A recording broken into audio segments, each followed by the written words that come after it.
Hello, hello. Hey guys. Just looking to see who's here before we get started. We're going to wait for a few minutes. Okay, all right. So guys and girls, I want to talk to you about why women choose divorce. And this is a very interesting statistic. More than 75% of the divorces in this country are filed by women. I was surprised to learn that. And I started doing some digging as to why that is and what I was seeing in my practice to kind of help me figure out this dynamic. Why is this going on? And I think it's a combination of things, but the two that I want to talk about are that, for women to feel like we're in a good marriage, we have to have connection and intimacy. That's what we're wanting.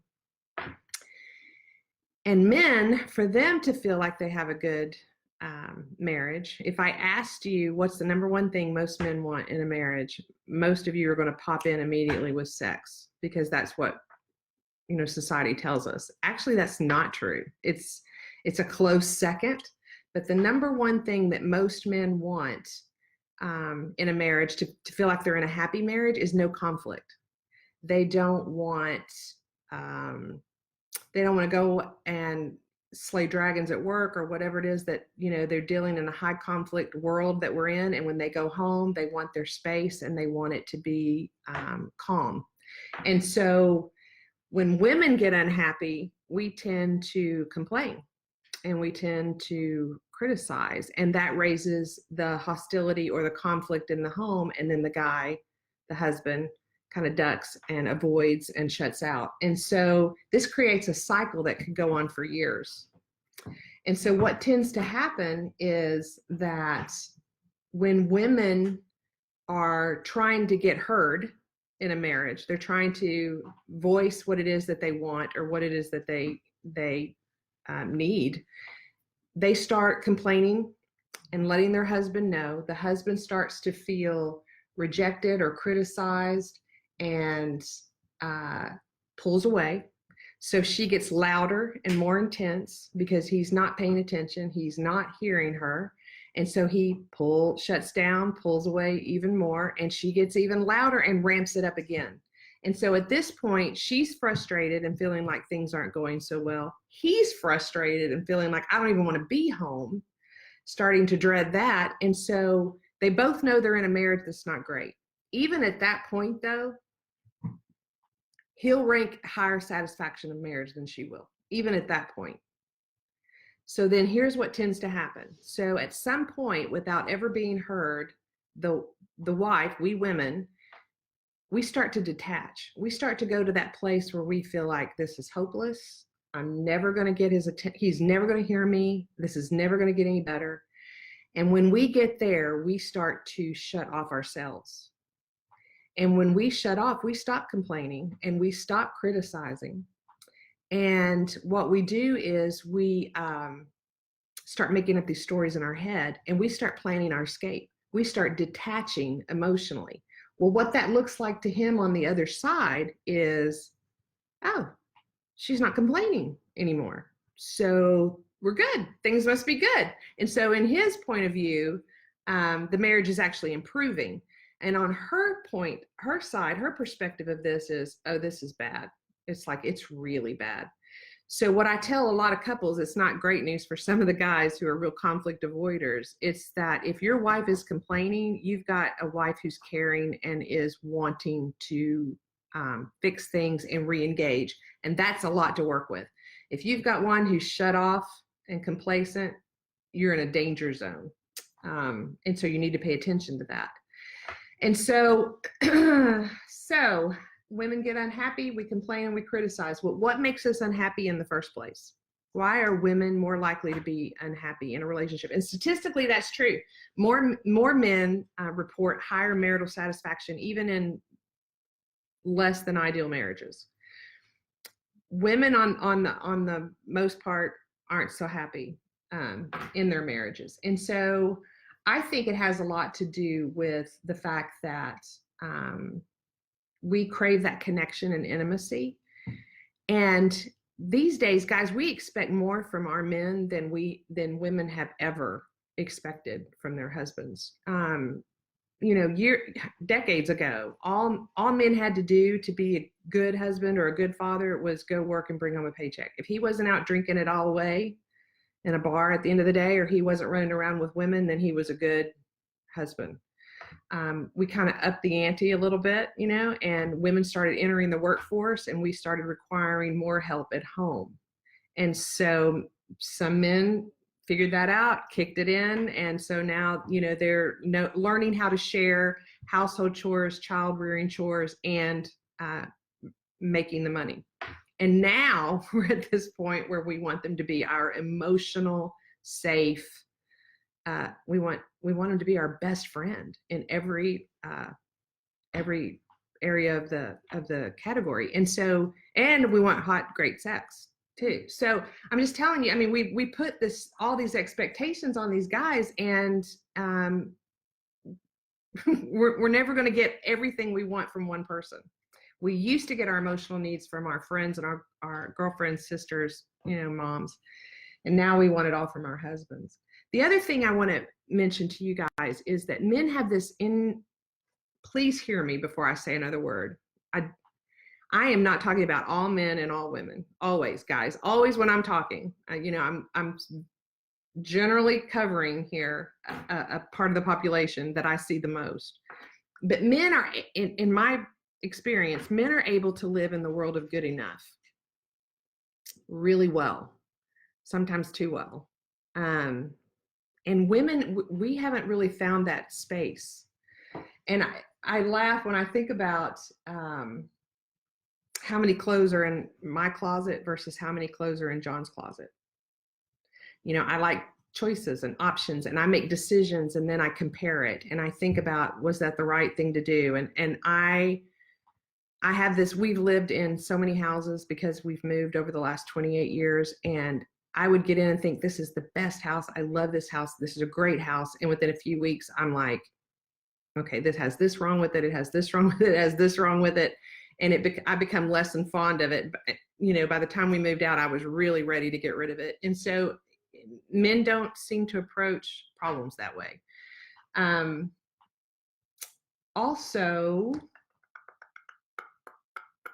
I was saying that women die by comparison. Men live in good enough, women die by comparison. And we live in a society that really we get tripped up pretty easily in that.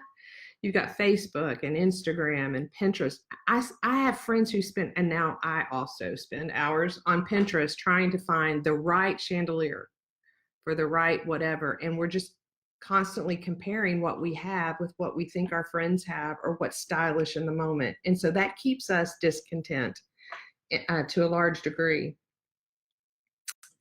How do we as women get happier?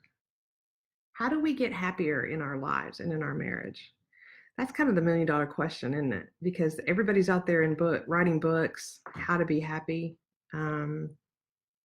medication for depression and anxiety. And I'm not saying that that's not necessary and biological in a lot of instances, but we're a society that wants more and better all the time. And so the first thing that if you're somebody, and I think if you're somebody that struggles with contentment and being discontent, is to stop comparing your reality with everyone else's fiction. There is no perfect marriage. I don't care how good they look together. I don't care how handsome they are. I don't care how many pictures they post of them walking on the beach holding hands with the sunset just perfectly positioned. There is no perfect marriage. And so you don't know how somebody else is in their worst moments unless you're there experiencing it, but you do see you and yours. And it's just so easy to get caught up in that. The other thing is look for good enough. And here's what I mean by that. So when you are second guessing. So for me, when I wanted out of my marriage, I spent a whole lot of energy trying to figure out, is this the marriage I wanted? Was my husband the right man for me? Is this really love? Is this whatever? That takes so much energy and focus and time. And if you will just give yourself even just a few months I may have to address that, but I'm going to do that later. And for now, I'm going to focus on me. And what I mean by focusing on you is what is it that needs to shift inside of you for you to be content with more in your life? That's not saying you may be in a marriage that needs work, or that maybe you do need to leave. But there's still, if you're somebody that struggles with contentment, put all that aside for a minute and focus on what it is that's going on inside of you, because you will lose that by looking at your spouse and coming up with all the reasons why he's not or she's not who you want and need, and why you need to go. I hope that makes sense. And then the other one, to be happier in a marriage, is learn how to get heard. Learn how to be heard and not just white noise. Y'all remember Charlie Brown and the teacher and wah, wah, wah, wah, wah. And that's I mean, it's not very attractive, but that's oftentimes how we're viewed by our husbands in our marriage, when we are trying to communicate what we want and need, and they feel like it's never enough, and the target's always moving. And so we want to get skilled at communicating so that we are heard. And so I'm going to talk to you about the 4 ways to communicate with your husband. And these are in order from the least effective to the most effective. So the least effective way, that is the one that most of us use. Isn't that ironic? And that's criticism. And so, this is when your husband or your wife has dropped the ball yet again, and they have upset you, left you hanging, whatever. And you come at them with, you're a jerk. It's almost like this personal attack of, you either did this on purpose, or you're an oof for not realizing that this would hurt me, or you insensitive clod kind of thing. And so we come at it from that very critical standpoint, and it's often couched in anger, and it makes it almost impossible for anybody to hear what you have to say in a constructive way. I mean, impossible. So that's the least effective. And guys, by the way, these communication techniques, this will work with you on the job, and with your kids and your friends. So I think this is really good, helpful information for you. The second one is complain. We complain, which is it's better than criticize. And actually, it can be complaining can be effective if it's done well. And so to complain well, you have to do it without a lot of emotion attached to it. It has to be in a way that is without using words like you never and you always, And so we tend to complain a lot on our kids and our family members and our friends. And this is a habit. It can be a habit. And once we get into that role, we have just brought our relationship down to a more negative level, where things are going to build on that. And so you start complaining a lot, and you start to create what Gottman calls a negative sentiment override, which is this negative lens that you start to see everything in your relationship through. And so it's hard to really appreciate your spouse for anything at that point. So watch complaining, but it can be effective, and I've used it. I mean, I'm sure my husband's over there nodding his head off, but yes, I do use it. The third way is state a wish. Now, really, guys, a wish is a complaint in disguise. So you drop the complaint, and you phrase it as, would you, will you, please, I'd love it if you did that. And so if you can do that, you're probably going to have a much better chance of being heard and getting the response that you want from your husband. Negotiation. This is the most effective form of communication, because everybody feels like they are being heard. This is called partnering, and relationships is all about partnering. And so if you are coming to the table with, what can I give you so that you'll be more likely to give me what I want to, it's a win-win. And that is an excellent skill to have with your kids and in your marriage. And so That might look like your husband coming home and he's not calling, he's late, he's not calling to let you know it. And instead of saying, you jerk, you're late all the time, or instead of saying, you're always late, I can never depend on you, which would be the complaining, or instead of saying, I wish, you would come home on time more, it would mean a lot to me, although it gets better every time. The best one is sit him down and say, okay, look, if you get home, if you let me know that you're running late, I can go ahead and get all this stuff done. And then you and I can have some special time on this end of it. And that gives him something he wants from it. So negotiation is the highest form of communication between two people. So what else do I want to say about all this?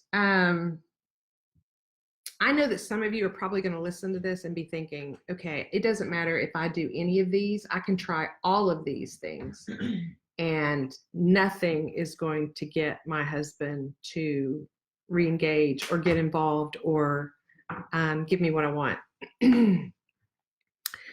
So,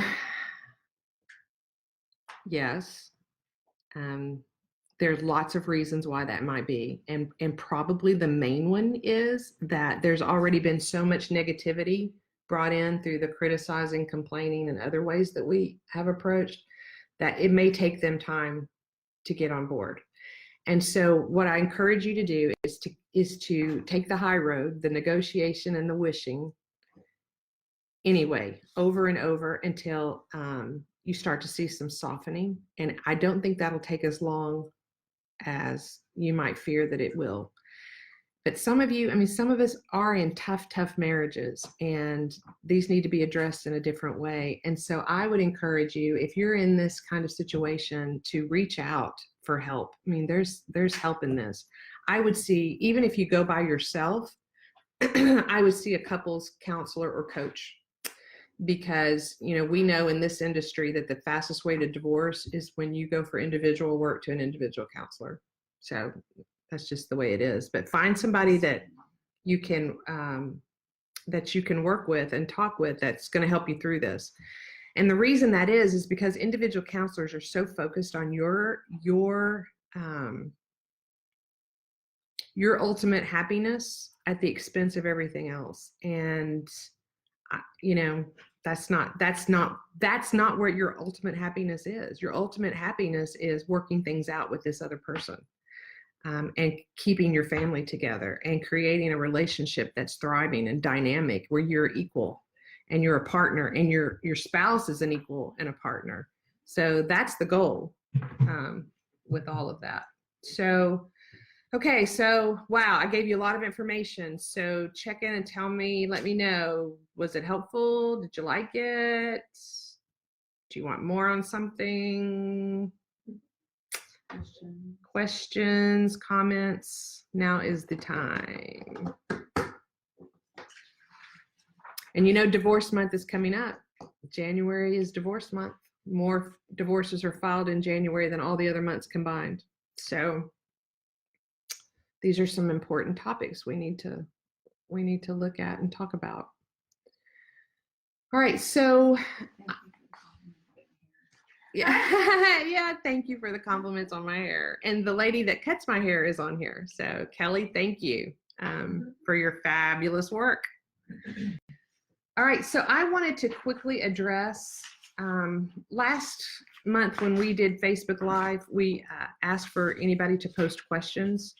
And several people posted wanting information on affairs, how to get past affairs. And one woman was dealing with multiple affairs. And the two people that posted that I'm thinking of right now that stand out the most is one was having a lot of flashbacks of having these images and unwanted thoughts and comparing herself to the women her husband had an affair with. And the other one is multiple affairs and what to do. That's just compounded pain and betrayal and problem. And so we can't, like I said, this is deep and involved, and we're going to tackle it in November. But what I want to say to help you guys tonight is this, and that is what you've gone through when your spouse betrays you is huge, hugely traumatic.